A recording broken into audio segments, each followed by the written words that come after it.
Esse podcast faz parte da FIO. Siga @FIO Podcasts e conheça a rede ativista de vozes. Uma boa noite. Não, gente! E aí, bicha? Quem é você? Bom dia, bicha. Seu jornaleco em áudio que é pra você começar o dia bem informado. Tudo, ou quase tudo, que virou notícia sobre a comunidade LGBTQIAP+. Quinta-feira, 28 de abril de 2022. Hoje é o dia da Caatinga, Dia Mundial da Segurança e Saúde no Trabalho, Dia Nacional em Memória das Vítimas de Acidentes e Doenças do Trabalho e Dia da Educação. Vamos aos destaques de hoje. Quais são as implicações jurídicas por trás de um trisal? Noruega se desculpa por já ter criminalizado relações homossexuais. Ações do governo russo contra o ativismo LGBTQIAP+. Olá, eu sou o GG e este é mais um Bom Dia, Bicha, seu podcast diário de notícias LGBTQIAP+. Deu no Gay Blog BR. Especialistas comentam os aspectos e as implicações jurídicas por trás de um trisal. Publicado em 26 de abril de 2022 por David Pazzato. Dona Flor e seus dois maridos já mostravam, no filme da década de 1970, que as possibilidades de amar são inúmeras e que a relação amorosa entre três pessoas é possível. Na atualidade, o relacionamento a três ganha um nome, trisal. Baseado no poliamor, o termo trata-se de um conceito em que o amor romântico não fica restrito apenas a duas pessoas, a monogamia, mas por quantas os envolvidos em uma relação desejarem incluir. O poliamor segue sendo visto com conservadorismo. Atualmente, a lei brasileira prevê que o casamento ou a união estável podem ocorrer entre duas pessoas de sexo oposto, apesar da possibilidade de se constituir uma união homoafetiva já ser reconhecida pela jurisprudência. Entretanto, quanto à questão da monogamia, essa pacificação ainda não foi alcançada. Para a advogada e especialista em direitos da família Bianca Lemos, o famoso bom costume utilizado para justificar a não aceitação da realidade que nos permeia, há muito tempo deixou de ser argumento coerente para a carência do aprofundamento das questões voltadas ao poliamor e ao direito. De acordo com a advogada, com o afastamento entre Estado e Igreja, a monogamia ganhou um espaço de incertezas na sociedade. A composição da família tradicional passou a ser questionada por muitas pessoas e, por isso, a discussão da existência do poliamor no contexto jurídico se torna importante, pois na prática ela é vivenciada e no direito tida como inexistente. A regularização do registro da paternidade e maternidade socioafetivas de pais que vivem um trisal sofre as consequências do não reconhecimento do poliamor como entidade familiar. Nesse sentido, as tentativas de adoção e guarda de crianças e jovens por essas famílias são muito raras. Para Débora Gelman, especialista em direitos da família e sucessões, uma vez que o STF e STJ não reconhecem o poliamor como entidade familiar e a jurisprudência e a doutrina majoritárias negam a existência dessa configuração, entende-se que a relação entre as três partes do relacionamento configura concubinato, não gerando efeitos jurídicos.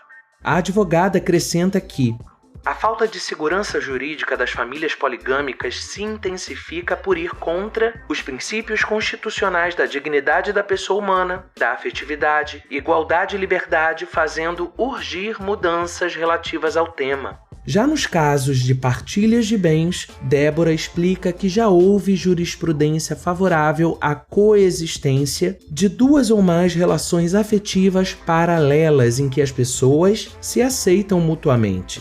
Nessas situações excepcionais, a partilha dos bens foi feita em 3 partes iguais, sob a fundamentação de que se tem admitido a triação, no sentido de meação, mas dividindo o patrimônio em partes iguais, explica a especialista.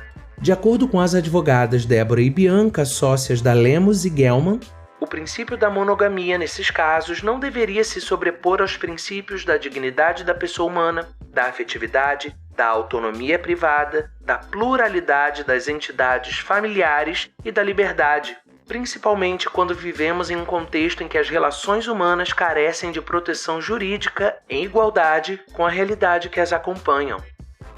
Gente, pelo amor de Deus, isso não é um debate mono versus não mono, hein? Não vou ficar discutindo com a senhora não, tá? Mas se quiser falar sobre, lança a braba lá no Twitter, marca a gente, que a gente engaja e todo mundo sai ganhando engajamento, tá? Vai, amigo, quebra o tabu. Isso aqui vai além do que a gente pensa individualmente sobre a questão.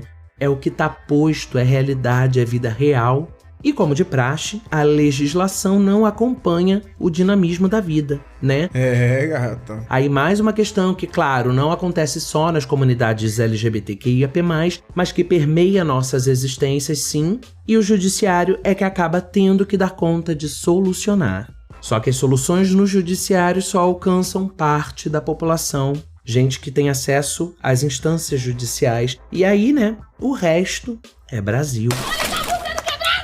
Eu amei essa matéria, David Pazzato e Gay Blog. É um debate necessário e já passou da hora da gente começar a aprofundar a questão para além do papo do corno gourmet, da putaria institucionalizada, do ser a favor ou contra poliamor. Você faz da sua vida o que você quiser. Eu tô pouco me lixando a sua opinião, você não paga minhas contas. Vamos de ver a vida como ela é? Deu no Observatório G. Depois de 50 anos, Noruega se desculpa por lei que criminalizava sexo gay. Publicado em 21 de abril de 2022 por Catherine Carvalho. Há 50 anos, uma lei que proibia as relações entre homossexuais chegava ao fim. Agora, o governo norueguês pediu desculpas formalmente aos gays na quarta, dia 20. O primeiro-ministro Jonas Gahr Støre legitimou o pedido. Através da legislação, mas também através de uma rede de sanções, nós, como nação e sociedade, deixávamos claro que não aceitávamos o amor queer.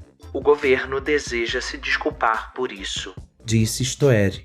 Esta lei destruiu muitas vidas, afirmou a ministra da Cultura e Igualdade, Anette Trettebergström, que é lésbica. Consegue distinguir? Tu queria, né? Tá na Noruega. Porra. Olha, a gente tá falando de uma monarquia constitucional, hein? Tem rei lá, todo aquele babado antigo. Eu tô passada. E ainda assim, há anos, a Noruega tá nas primeiras posições nos rankings de países mais democráticos do mundo. Em 2021, como em outros anos, ficou exatamente em primeiro lugar. Impressionante. Por aqui, seguimos negando assassinatos e torturas da ditadura militar, negando, inclusive, que foi uma ditadura. É uma armadilha! Seguimos negando a responsabilidade do governo em mais de 660 mil mortes por Covid-19. Seguimos negando que somos um país racista. Seguimos negando nossa responsabilidade enquanto sociedade em sermos o país que mais mata pessoas trans e travestis no mundo, mesmo sendo o que mais consome pornografia trans e travestis no mundo. Ah, tá pensando que travesti é bagunça? Enfim, um dia estamos aqui, nós, você e eu, na tentativa de construirmos juntos isso, né? Olha o barulhinho. Deu no IG Queer. Situação de ativistas LGBT se complica sob governo de Putin na Rússia. Publicado em 26 de abril de 2022. O IG Queer não informou o nome da pessoa responsável pela matéria. A Esfere, fundação russa de caridade cujo objetivo é promover direitos LGBTQIAP+, e a comunidade queer do país há mais de uma década, teve os trabalhos suspensos em caráter oficial, dia 19 de abril, após um tribunal da Rússia optar por dissolver a instituição, conforme solicitado pelo Ministério da Justiça. O governo russo ordenou uma auditoria não programada da instituição de caridade no final de 2021, o que levou à entrega de 5.000 páginas de documentação. A decisão foi um golpe duro para os ativistas tanto da Esfera quanto de outras organizações. É o fim de uma história de mais de uma década, disse Dilia Gafurova, líder da Esfera, ao Pink News. Ao longo dos anos, acredito que ajudamos muitas pessoas e nosso trabalho realmente importava. Estamos muito confusos sobre como será nosso futuro e como será o futuro da comunidade LGBT+ russa sem a ajuda que podemos fornecer. As ações do governo fazem parte de investidas contra o ativismo LGBT na Rússia, que estão ganhando força nos últimos anos. Qualquer ação contra esse tipo de conduta de Putin é considerada uma ameaça. Essa vingança contra a comunidade e o movimento LGBT+, começou há muito tempo, mesmo com a aprovação da lei de propaganda gay e a discussão de novos projetos ao longo do ano passado e deste ano, diz Dilia. Ainda de acordo com ela, grande parte da população adere ao que é dito e divulgado pelo governo, o que torna a luta em prol dos direitos LGBTQIAP+, ainda mais difícil.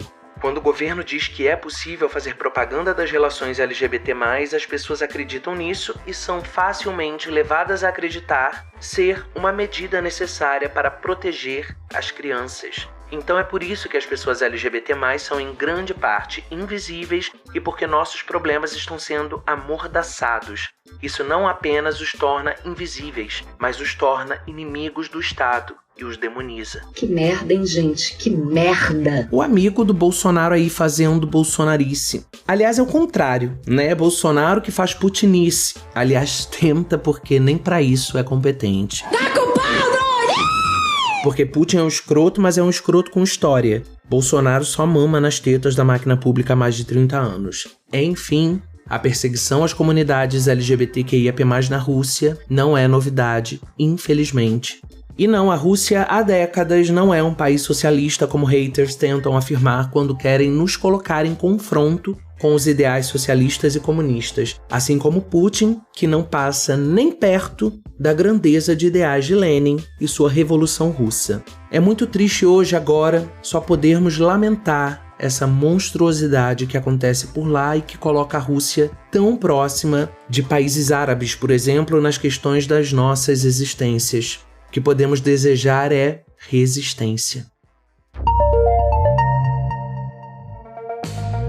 Chegamos ao final de mais um Bom Dia Bicha. E Fernanda Souza, menina, que virou sapatão. Que porra é essa? É, gata, parece que se decepcionou tanto com a história lá com o Thiaguinho que traumatizou e virou sapatão. Ah, vai tomar no cu vocês, hein? Sim, acredite, ainda tem quem pense assim. É, gata. Ainda tem quem tenha dito isso nas redes sociais depois que a nossa eterna Mili, Fernanda Souza, anunciou na última sexta, dia 22, através de um post no Instagram, seu namoro com Eduarda Porto. Na legenda, ela disse: se conhecer e acolher cada descoberta sobre si é um processo enriquecedor e transformador. Uma forma linda e poética de dizer que estava namorando Eduarda.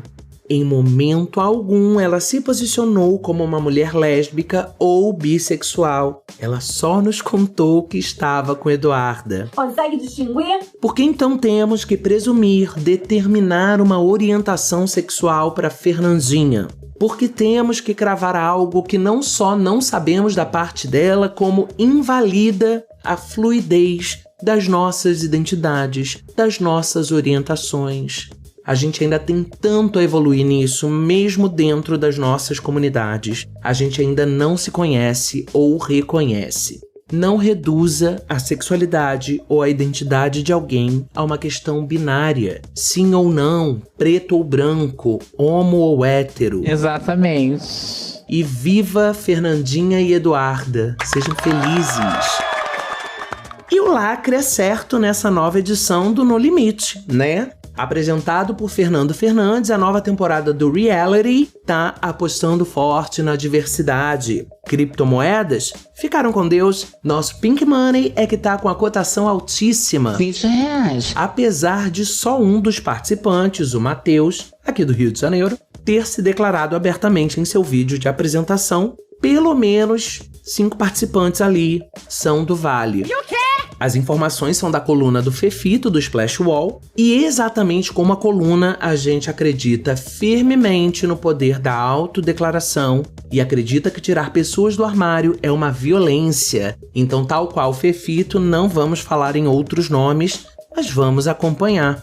O Bom Dia Bicha conta com identidade visual e edição de Rod Gomes, pesquisa de Dan Pereira, roteiro de Dan Pereira e GG, eu mesmo, que além de apresentar, também faço a produção geral. O programa faz parte do feed do Kill Bicha, um podcast queer, que está no selo Fio, a rede ativista de vozes. Ouça os outros episódios, compartilhe nas suas redes sociais, não deixe de nos marcar e de nos seguir.